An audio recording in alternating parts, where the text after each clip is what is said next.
You are standing in front of your compost pile on a hot day, and the smell isn't of living earth, but of something deeply unpleasant. Flies are buzzing around, the air is heavy, and deep down, a silent doubt appears.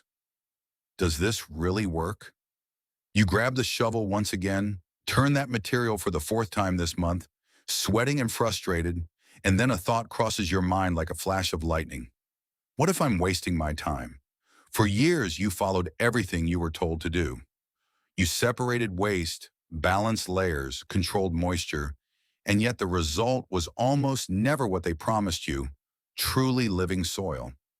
I went through exactly that. It was years of testing methods, tweaking details, trying to achieve the perfect compost. But there was a problem no one talked about clearly. Even when it turned out well, the effort was enormous and the return was limited. Then something completely changed the way I look at soil. And it wasn't abandoning organic matter, it was understanding where it really belongs.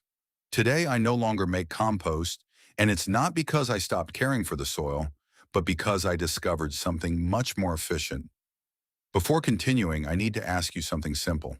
Stay until the end because this can completely change the way you grow anything.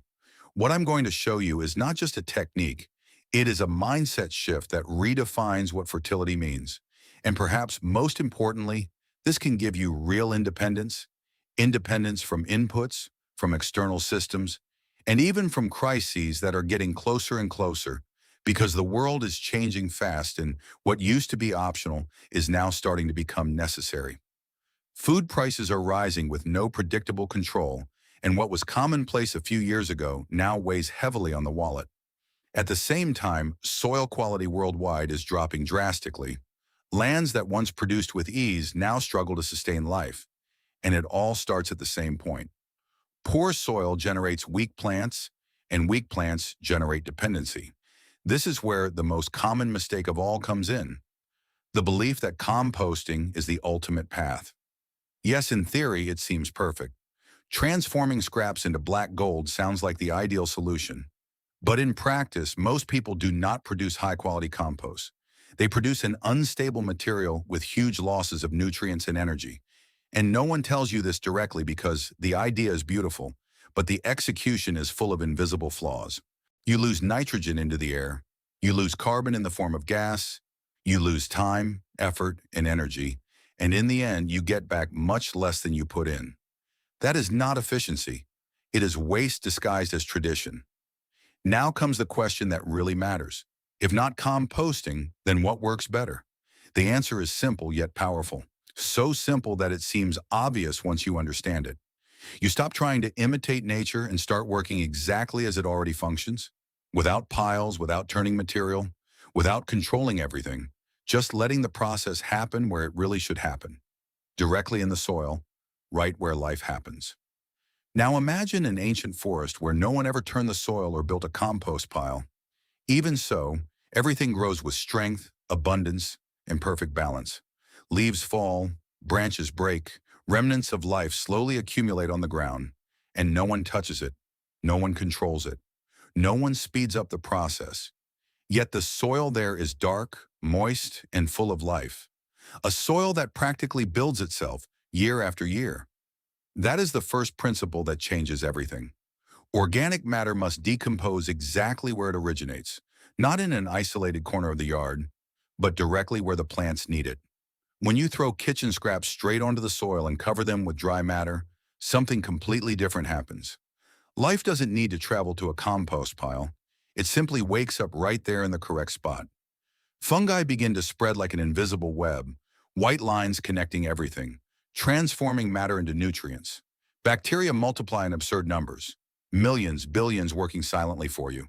And then the true engineers appear, earthworms. They come up attracted by the food, pull the residues down into the earth, and transform everything into one of the richest materials in existence. Meanwhile, small insects shred, recycle, and balance the system, all working in perfect cooperation. And here is the detail no one tells you. Unlike traditional composting, almost nothing is lost. Carbon remains in the soil, nitrogen stays available and doesn't evaporate. You are not burning energy, you are storing fertility. Now think about the difference. Instead of losing up to half of the material in the process, you keep practically everything within your system, continuously feeding the soil. And the best part, no heavy lifting, no turning piles, no monitoring temperatures, no back pain. Now comes the second principle. Never leave the soil exposed. Bare soil is dead soil, and that completely changes the game. When the sun beats directly on the earth, it destroys microscopic life, dries it out, overheats it, and breaks down its entire structure. But when you cover the soil with leaves, straw, or plant debris, you create a living shield. The temperature stabilizes, moisture remains, and the soil begins to breathe again, like an organism brought back to life. Over time, you notice something impressive. You hardly need to water. Nature itself maintains the balance. The night dew is often enough. Spontaneous weeds decrease drastically because light doesn't reach the seeds. And instead of fighting against the soil, you start working alongside it. Now comes one of the most powerful points of all. The diversity of materials. Not all waste is the same, an understanding that speeds everything up. Green materials bring nitrogen and quick energy. Dry materials bring structure and balance. When you combine the two in the soil, you create the perfect environment for life to thrive. No excess, no shortage, just balance, exactly as it happens in nature. And here is the strategic detail. You control the speed of the process without realizing it. Smaller materials decompose quickly, larger materials sustain the system for longer. In other words, you decide the pace of fertility without needing to measure anything, just by observing. Now imagine applying this continuously, week after week, layer upon layer. The soil stops being just a support and transforms into a living organism, a system that feeds, regulates, and strengthens itself while you barely participate in the process. And it is at that point that everything changes, because you stop relying on techniques and start understanding principles. And once you understand the principles, you never go back. Now we reach the point where everything truly connects, the moment when the system stops being merely efficient and becomes unbeatable. There is an element that boosts all of this to an absurd degree, something that transforms living soil into practically indestructible soil.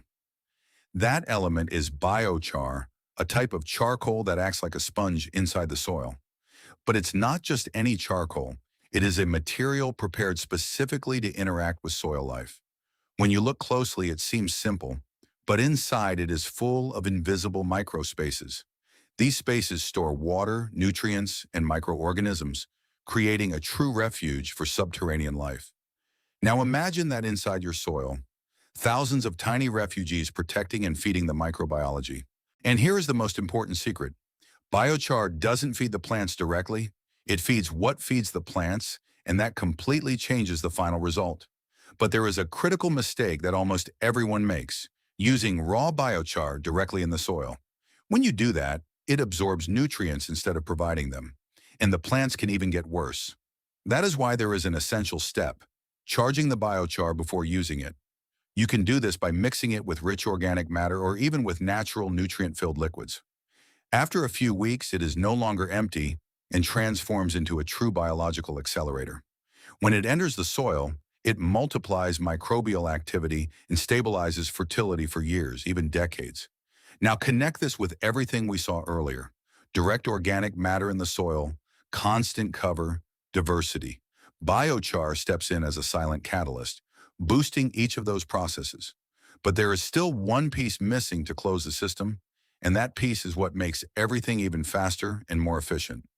Fermentation, a process that many people know in the kitchen but ignore in the garden. Instead of letting decomposition happen slowly, you can pre-process the waste in a controlled way without oxygen, using specific microorganisms, creating a completely different environment. The result is not putrefaction, it is transformation. Nutrients are preserved and become more available. The material doesn't stink, it has an almost pleasant, acidic smell. And when you put that into the soil, the effect accelerates impressively. In a few weeks, everything disappears and turns into pure fertility. Now think about the impact of this. You completely eliminate the problems of traditional composting. No bad smells, no flies, no nutrient loss, and with much greater efficiency. And the most interesting part is that you can process practically any waste. even those that would normally cause problems. Everything becomes a resource within the system. Now put all this together. Constant cover, direct organic matter, diversity, biochar, and fermentation. This is not an isolated technique. It is a complete system, a system that works on its own and improves over time. And it is here that most people have a powerful realization. They realize they were complicating something that was always simple because nature never needed compost piles. It always did it in a distributed, continuous, and efficient way. And when you copy that, everything changes. You work less, produce more, and the soil transforms into something truly alive, something that sustains everything without depending on you all the time.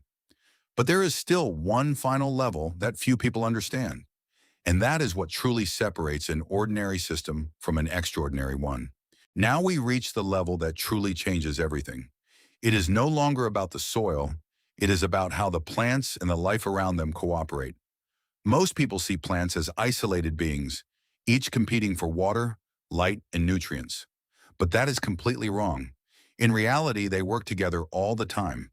Through their roots, they release sugars into the soil, an enormous amount of energy they could use to grow, but instead they give it to microorganisms and receive nutrients in return. It is a constant exchange, an invisible economy happening beneath your feet, and the healthier the soil is, the more efficient that system becomes. Now imagine several different plants coexisting in the same space, each with specific functions. Some capture nitrogen from the air, others pull up deep minerals, and still others attract beneficial insects, creating natural protection for the entire system. That is biological cooperation, and that is what makes a system truly thrive. When you mix crops, the soil stops being exploited and starts being strengthened. Roots occupy different depths, nutrients are recycled intelligently, and the result is impressive. More growth, fewer diseases, fewer pests. Now comes an even more powerful concept. The subterranean network of fungi connects plants to each other, creating a kind of soil internet. Through that network, nutrients are shared and even warning signals circulate. If a plant is attacked, others around it prepare themselves before the problem even arrives. This is not a theory. It has been observed countless times. And all of this only happens when the soil is alive, when you don't destroy that system with aggressive interventions. Now put this together with everything you've seen so far. Cover, direct organic matter, biochar, fermentation, diversity. You are not just growing plants, you are building an ecosystem, and that ecosystem starts working for you continuously and silently. Over time, something curious happens.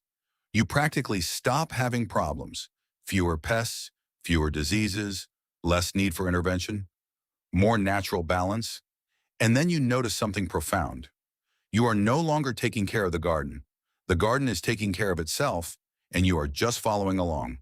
That completely changes the relationship with growing, from constant effort to intelligent collaboration. And here comes perhaps the most important point of all: resilience. A system like this doesn't depend on external inputs. It doesn't depend on store-bought fertilizers. It sustains itself with what already exists, with what would normally be discarded. And that means freedom, real freedom. If something fails out there, if prices go up, if resources disappear, your system keeps working because it doesn't depend on that. And this is no exaggeration. It has happened before, in various parts of the world. Those who had living soil produced, those who depended on the outside suffered. It's that simple, direct, and real. But there is also an effect that few mention: the mental impact. When you stop fighting the process, everything becomes lighter. You no longer feel like you're falling behind, nor that you need to control every detail. You barely participate and watch life happen. And that changes something inside you. A sense of connection, of autonomy, of not being at the mercy of everything, but rather building something solid. Now I want to ask you a direct question. What is still stopping you from starting? Lack of space. This works even in pots. Lack of time. You're going to spend less time than before. Lack of knowledge. You already have enough to take the first step. So all that's left is a decision, because the truth is simple. You can keep doing things the way you always have, or you can try something that respects the logic of nature itself and works with it not against it. Start small. Gather kitchen scraps today, put them in the soil, cover them with dry matter, and watch the transformation. Start quickly. In a few days, signs appear. In a few weeks, the soil changes. And in a few months, you understand all of this in practice. And when that happens, there is no going back. You realize that you don't need to complicate things. You don't need to force them. Nature already knows what to do. You just need to get out of the way. If this content made sense to you, share it with someone who also grows things or who needs to start. Because this isn't just about the garden. It's about independence. It's about building something that no one can take away from you. Something that grows even when everything out there fails. And that starts with a simple decision. Stop composting and start thinking differently. Because sometimes the best path isn't to improve the system, it's to abandon it completely and use something much better. Now it's your turn. If this new way of understanding the earth has transformed your vision of growing, don't forget to subscribe and like our channel. We are unearthing the wisdom that many tried to hide so that you can cultivate your own future. True independence begins in the soil. Nature's next secret will be revealed very soon.